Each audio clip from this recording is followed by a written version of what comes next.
So I remember when they first introduced Princess Cadence to My Little Pony, and the fandom at the time had their feathers ruffled, to say the least. And as an avid frequenter of Equestria Daily, little 11-year-old me was among those people. I remember the first time I saw her, I think was in a piece of fan art, and I was like, oh, that's a cool OC. And then I saw her in the show, and I was like, there's no way. There's no actual way. And you know, it's one thing to have grown adult men complaining about a new character in a little girl's show. And it's another thing entirely when a member of the target demographic conceptualizes for the first time that companies can just add characters to franchises for money. And in fact, that's what most things are. And I remember feeling particularly condescended to at the time, because it's like, oh, look, little girl, do you want to play with this little pink sparkly pony in a wedding dress? She's a princess. And it's like, yeah, I do, but that's besides the point. And that's the story of how the word pandering was added to my vocabulary. But time has passed, and Cadence has grown to become a fan favorite. Probably because there were worse things to come, as far as obvious toy inserts go. Anyways, one day I woke up and was like, you know, I've never seen anyone do like a Nightmare Moon version of Princess Cadence. I've never seen that before, so I drew it. And this is that video. I've also thrown Flurryheart in here for good measure. So stick around to the end to see that. But real quick, 3 little things.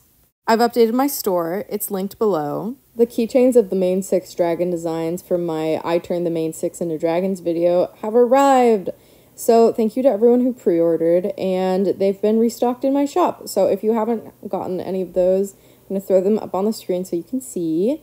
I've also added some new sticker designs to my store, so if you like my art, please check that out. I'm also excited to announce that I'm running a Kickstarter. 6 different enamel pin designs for Doom and Gloom. If you've been around my channel long enough, you're probably familiar with them.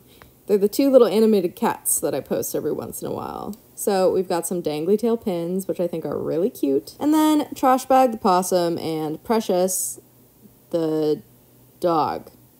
And that is almost to 50% funded, so please consider backing. Thank you.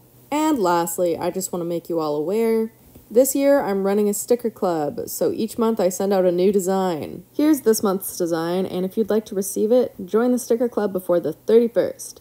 That's just a little bit over a week from now, so heads up. Anyways, back to giving Cadence the Nightmare Moon treatment. So for the uninitiated, Nightmare Moon is the first antagonist that we're introduced to in the series. And spoiler alert, but it has been over a decade. She turns out to be Princess Luna, but in a corrupted state. Now, in the show, we're never told what does this to her, whether it's an external force or her own powers, but in the comics, it's explored a little bit more. In the comics, we're introduced to the concept of the Nightmare Forces, which are these like wispy, shadowy things that were initially responsible for Luna's corruption. But when Nightmare Moon was defeated by the main 6, the Nightmare Forces were banished to the dark side of the moon. In issues 5 through 8 of the My Little Pony comics, we watch as the Nightmare Forces take advantage of Rarity's insecurities. She's worried that her friends no longer like her and exclude her, which the Nightmare Forces feed into. She's then turned into their new leader, and one of the sickest designs of all time, one of my personal favorites, Nightmare Rarity, which, by the way, take a look at this future pin. Shh, it's a secret. Don't tell anyone I showed you. So basically, every Nightmare version of a pony we've seen so far has their powers twisted and their insecurities played up. Since Cadence's whole thing is love and bringing people together, I figured that her evil counterpart would be, wait for it, the opposite of that, and disillusioned to the whole love thing altogether. So behold, the divorce horse, or alimony pony. I couldn't decide. In this universe, Cadence is disillusioned with the concept of marriage after reality sets in and it's not all happily ever afters. After her husband, Shining Armor, forgets to do the dishes for 6 months, Cadence loses her mind and becomes Heart Shatterer. With a Trenta vanilla oat milk nutmeg stevia instead of sugar, light on ice cold brew, in hoof, she serves him papers. And then vows to break up every marriage in Equestria! Mwahahaha! So that's my whole concept for her. I just thought it would be fun to see Cadence off the deep end. I'm not like 100% happy with what I landed on for her, but whatever. This was for fun. Mostly because her colors were kind of difficult to translate into the like nightmare kind of look. I don't know how to describe it. It was just a challenge. What I am happy with though is I gave her 2 little wedding rings on her horn, and I tried to incorporate like a broken heart silhouette into her wings, but I don't think that translated very well. Whatever.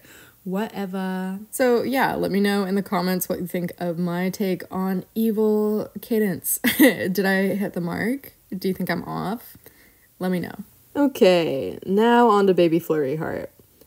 You know when I said earlier that there were worse things to come in terms of toy pandering? Well, I think that Flurryheart was maybe the most egregious example we got out of G4.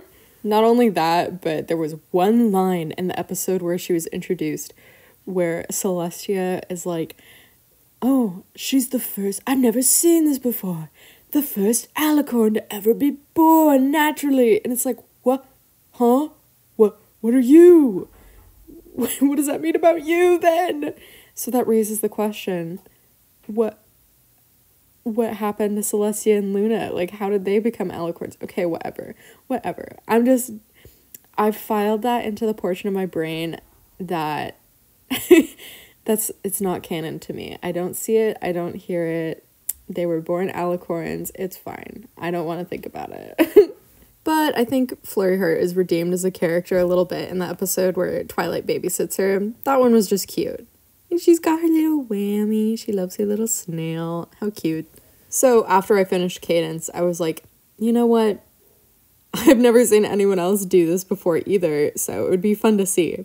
So here is what I think baby Flurryheart would be like if she was Nightmare Moonified. Oh my god.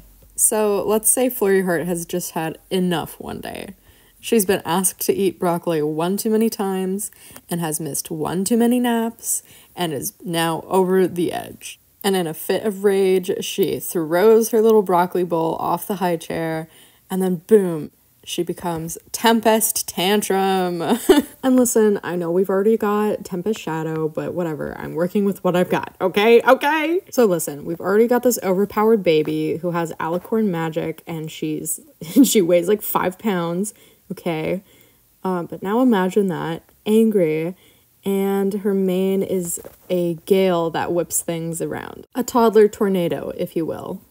I also had some trouble figuring out her colors, but I ultimately went in like a darker direction because I tried working with her lighter colors and it just wasn't working. So she's purple and her face is bright pink with toddler rage. I also turned her diaper into armor. I thought that was a cute little touch. But yeah, overall, I had a lot of fun reinterpreting these characters as their dark alter egos that we never got to see in the show. Let me know what you think of my takes in the comments, if I missed the mark anywhere, or what you would have done differently. And let me know what other ponies you'd like to see Nightmare Moonified. If this video does well, I'll do some more like it. Personally, I'd like to do Shining Armor and Trixie at some point, so if that's something you'd like to see, be sure to leave a like and share the video if you can. It helps. A big fat thank you to my $10 patrons, Lady Letitia, Orbital Bacon, and Ivy. Thank you so much for your support. And my $5 patron, Mistress Mercury. Thank you guys. If you'd like your name read out at the end of one of these videos, please check out my Patreon. That'll be linked below. There are multiple tiers from general support to my sticker club, so go check that out. Another way to support this channel is by shopping in my store. That'll be linked below as well. And then lastly, I just want to take a moment to talk about my Kickstarter a little bit. Now, I didn't opt to put a pie chart up that shows how the finances are being divided in that, but it's all going to the production of the pins and Kickstarter fees and taxes and stuff. So none of that is really going to me. I just want these pins real. Like I said, Doom and Gloom are old staples of this channel, and they're near and dear to my heart. So if you haven't seen those animations, I've got a playlist that you can check out and watch. And then if you feel so compelled, get yourself a pin on the Kickstarter. So I appreciate y'all. So with all that said, thank you for watching. Remember to floss. Have a good one.